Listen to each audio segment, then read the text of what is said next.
And that lady always has to say that. I don't know if the audience can hear that. So welcome to our nonprofit leaders.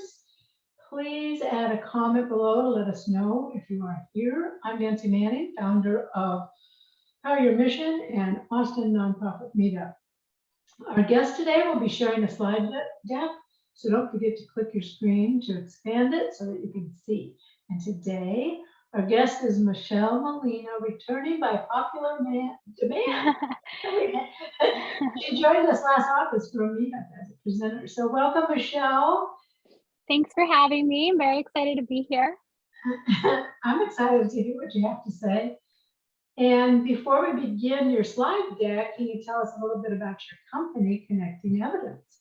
Yeah, generally I help organizations, especially collaboratives, think about what sort of data would be helpful for them to gather, and then I help them develop systems to gather it and make sense of it so that they can ultimately, hopefully, make decisions and improvements to the work they do.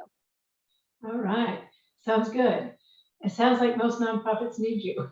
Yeah. So can you talk to us about evaluation and how it can help nonprofits make their case and learn from the work they're doing? All right. Yeah, so I have a slide deck, so I believe I'm sharing it now. Yes. So just a very big background on evaluation. So here's a very broad definition of what evaluation is. So it's a systematic process for determining the worth of an activity, a project, pretty much anything you can think of, you can use evaluation for.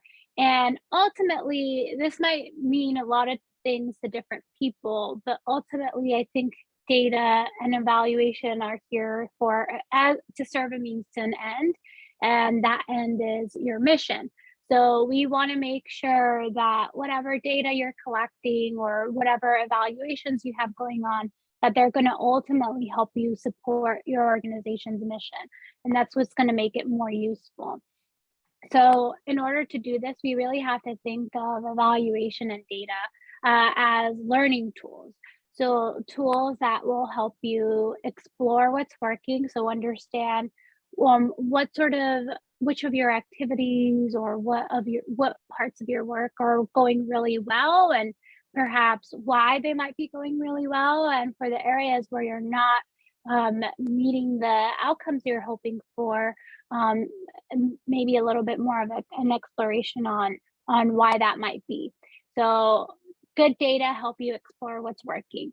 It also helps you identify what sort of improvements or adaptations would be useful for the work you're doing. So you're constantly thinking about how you can adjust the work you're doing and continuously improve. And ultimately, it should help you make decisions or simplify your decision making process, or at least data should be included in the decision making process. So when you're considering your options, you should be able to look at the data you've been collecting and use it to help guide that decision making process. And then the last thing data can help you with is to make your case. So hopefully you're able to take the data you have and share it with funders or supporters more broadly. So share with them what sort of things you're doing that have been particularly successful. What do the people you help say about the work you're doing? Those are the sorts of things you want to highlight when you're making your case. So ultimately, data are here and evaluation is here to help your organization become a learning organization. So that's an organization that's committed to ongoing learning. And I did a little more exploring recently about what it means to continuously learn or have an organization that is always learning. And this is one of the definitions I came up with or I came across. And a learning organization is one where the process of knowledge acquisition, knowledge sharing, and knowledge interpretation and knowledge use and storage happens all the time. So it's an organization that's constantly thinking about what's happening and what it means for what sort of implications it has for the work they're doing and what they're going to be doing in the future. So ultimately, when you're thinking about data and evaluation, it's really about being curious about what's going on, what's happening, and how does my how and then reflecting on how that might influence the work you're doing. So given what's happening, what are some of the things that stand out? What are options for moving forward? And then hopefully you're able to use that information to act upon your knowledge. So one sort of framework that I've started using in the last year and a half is adaptive action. And you're basically asking yourself these three questions. So what's happening in our environment? How is our work doing? What's our work actually doing? And then so what? What are the implications? What are potential options for moving forward? And now what? What are we going to do about it? And this sort of very broad framework can be used in a different settings, including evaluation. So I sort of think of it when I think about the different components of the evaluation process I use. So generally speaking, I see 5 general big buckets or different types of work within evaluation. The first is considering your context. Then you plan the evaluation. So based on your context, what are you actually going to be collecting data on?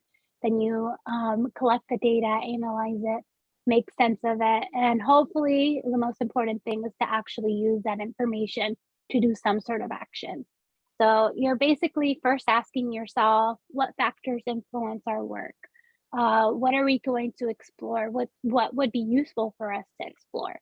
Then the person who's analyzing the data is really thinking about how should the information we gather be organized so that it's useful. And then people making sense of those data are really looking at that information and saying, what are the data telling us? What are our options? And then finally, what are we actually going to do to move forward? So that's generally a very broad overview of what data are and what the evaluation process is. So I wanted to pause there to see if there's any questions out there or any comments you have, Nancy, for me.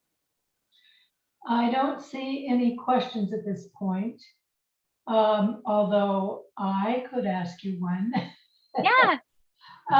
So one of the things that keeps coming up this month in our program month, nonprofit programs month, is the need to step back to evaluate. And when you talk about adaptations and you talk about adaptive action, so what, now what, all of those things to me involve that stepping back. How do you run into problems when you're dealing with nonprofits where people think they're too busy, they have too many things on their plate? How do you get them to do that stepping back necessary for all of this? Yeah, I think it's a common problem in a lot of organizations. It feels like data and evaluation are separate from the real work that the organization does. And I think that's a problem a lot of evaluators deal with where they're coming in with adding things to the things that are all staff are already doing. One of the best things you can do is to look at the processes that your organization already has. So what are your potential touch points with participants? When do you have access to people who can give you feedback? And then thinking about what feedback would be useful to everybody in the organization, not just external stakeholders. That's really important because once you have data that are useful to your frontline staff, then they're happy to take the moment to actually ask for feedback.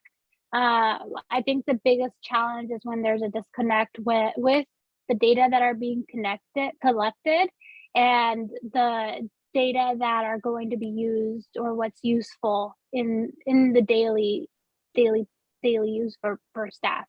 So once staff see like these data that we're collecting, they're going to be used in these ways, and hear how that influences the work I do on a daily basis, I think you're more likely to get people interested in collecting the data.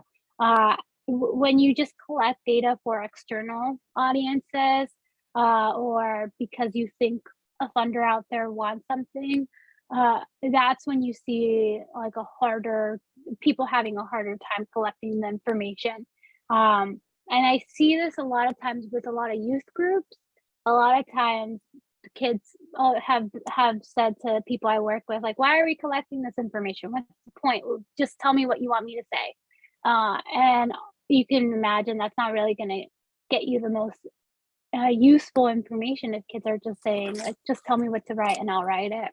Um, so when you think about data, one of the things, a couple slides I have next is really have to be thoughtful about what we're collecting and why, who's going to actually use this information, what capacity are we going to use it, and always make sure to have data that'll be useful to the people actually implementing your programs and initiatives. That's usually like my gold standard. One of the lead head thought makers in evaluation is Michael Quinn Patton, and he says that rigor resides in rigorous thinking, not methods. So I think it's really about being thoughtful about what you're going to collect and why, who's going to actually use that information. And when you're thinking about that, include some of those frontline staff so that they can tell you what's feasible, what's going to actually be useful to the work that they're doing, and what is actually going to fly with participants. Are participants going to look at a survey and just fill it out however as fast as they can? Or are they actually going to spend time and provide feedback? So those are some of the things you should be thinking about when you're thinking about what data collection methods to use. And wherever possible, make sure that you're not adding too much to the work that's already being done. So where are there already opportunities to gather this information? Do you already have meetings with participants where you can quickly gather some feedback? Are there naturally occurring like data collection time points that you can incorporate maybe a few more questions in so that you can have something that's useful for you in a variety of contexts?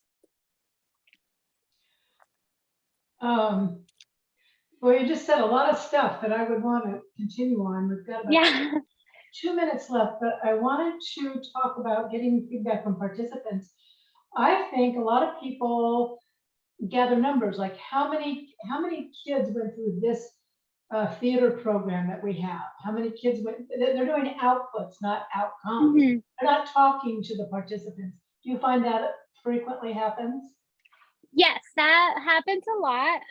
One of the things, there've been studies where they look at like supporters of nonprofits, so people who donate to nonprofits and what sort of information influences them to give more. And what really influences people are some of those outcome data. So if you're really thinking about what sort of is going to give you your biggest bang for your buck, it's definitely those outcomes. So you can think of it as like, would you rather know what grade you got in a class, or would you rather know how many hours you studied? You would rather ultimately know how the grade you got. So that's a slight distinct a way to think about it. So outcomes are generally, especially for smaller programs, there are changes in knowledge, changes in attitude, and changes in behavior. So one of the things I wanted to quickly touch on is a lot of organizations are already collecting testimonials. So one of the ways you can just add a few things to make it a little more practical is to be systematic about how you're collecting those testimonials. So be consistent. So make sure you're asking everyone, not just the people who will give you positive feedback, and make sure you're asking them similar questions.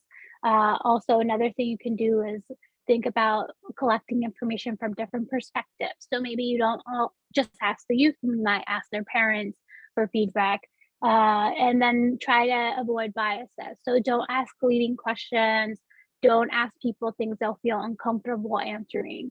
And in terms of evaluation, just being thoughtful about um, how you're asking things and how those information are going to be used, and make sure that you're collecting something that you can ultimately help you assign or determine the worth of something. So ask testimonial when you're asking testimonials, make sure that you're looking through your questions and that you're asking it in a consistent way, and avoiding biases, and you're asking questions that will help you improve the work you're doing. Or asking it in a way where you can share those stories that you're gathering from people, in a variety of settings. Yeah. This every time I listen to you, I realize, you have so much to offer. You've got so much value you're giving nonprofits. I wish that it wasn't true what you said in the beginning a little while back. You said people tend to think of evaluation and data as something separate. And Mhm. I love that you mentioned that, because if an organization wants to be a healthy organization, they can't think of it separately. It's all part of the same, same picture. So I'm grateful that you brought that up. Yeah, we're at the end of our time. This happens frequently. Yeah. It goes by fast. And I did want to invite folks to join me next month for Nonprofit Financial Health and Growth Month, when our friend Sean Hale returns as our featured presenter for our meetup. And I want to thank Michelle again. And for those of you watching, uh, please look at that Friday find that I post, because it's a video from Michelle, and she has a wonderful YouTube channel rich with resources on evaluation. So please check that out. All right. All right, Um, nice seeing you all, and thanks for having me, Nancy. thank you for being here again and taking your time. We love Yeah. having you. Thank you, Michelle. Bye. Bye, everybody.